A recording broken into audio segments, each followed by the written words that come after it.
Hello friends, welcome back to my channel once again. আপনারা প্রত্যেকেই কিন্তু আপনাদের রেজাল্ট সম্পর্কে অবগত আছেন, কিন্তু কোয়ারি রয়েছে যে রেজাল্ট ফেল্ড দেখাচ্ছে, কারো ইডব্লিউএফ দেখাচ্ছে। তো এই নিয়ে আজকের ভিডিও এবং আপনারা মার্কশিট কবে পাবেন এই নিয়ে আমরা ভিডিওর পরবর্তী ভাগে সেটা জানতে পারবো।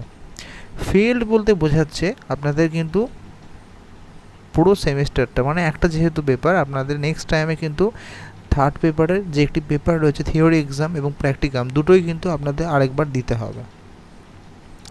এইখানে আরেকজন সাপ্লিমেন্টারি পেয়েছেন থিওরি পেপারে। এই টিএইচ মানে হচ্ছে থিওরি, অর্থাৎ থার্ড পেপারের থার্ড সেমিস্টারে যে পেপারটি রয়েছে সেই পেপারের থিওরিতে উনি ডিসকোয়ালিফাইড, অর্থাৎ ওনাকে থিওরিতে দিতে হবে, প্র্যাকটিকামে কিন্তু কোয়ালিফাই করেছেন। এই নট অ্যাপিয়ার্ড মানে একই ব্যাপার, অর্থাৎ আর একবার পরীক্ষা দিতে হবে এবং সেটা প্র্যাকটিকাম এবং থিওরি দুটোতেই। ডিসকোয়ালিফাই রয়েছে, ডিসকোয়ালিফাই মানেও সে একই ব্যাপার, পুরো সেমিস্টারটা আরেকবার দিতে হবে উইথ প্র্যাকটিকাম। অনেকেই রয়েছেন আমাকে মেসেজ করেছেন ইডব্লিউএফ মানে হচ্ছে এঙ্গেজমেন্ট উইথ ফিল্ড।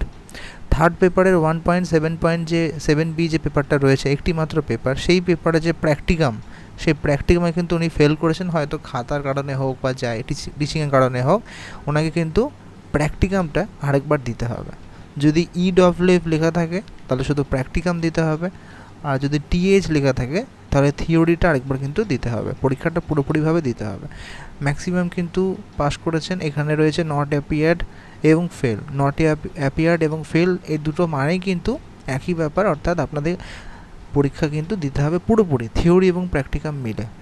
আচ্ছা, এবার বলে রাখি যে একটি মাত্র পেপারে থিওরি পেপার যদি সাপ্লি পান তাহলে কিন্তু পরবর্তীকালে আপনারা রিভিউ করতে পারবেন।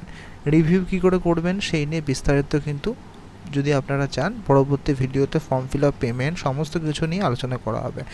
মার্কশিটের নোটিফিকেশন বা মার্কশিট কবে দেওয়া হবে, ডিস্ট্রিবিউশন করা হবে, তো বলে রাখি রেজাল্ট দেওয়ার মোটামুটি 2 সপ্তাহের মধ্যেই কিন্তু আপনারা নোটিফিকেশন পেয়ে যাবেন। 2 সপ্তাহের মধ্যে নোটিফিকেশন পেয়ে যাবেন এবং আশা করা যাচ্ছে এই মাসের মধ্যে কিন্তু আপনারা মার্কশিট হাতে পেয়ে যাবেন।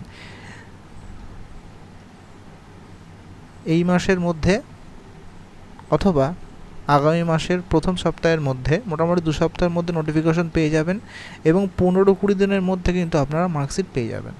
তাই অপেক্ষা করুন।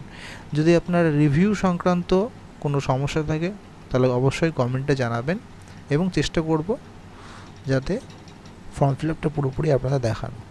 আপনাদের মার্কশিট কিন্তু সেপ্টেম্বরের ফার্স্ট উইকের মধ্যে আপনারা পেয়ে যাবেন। ধন্যবাদ।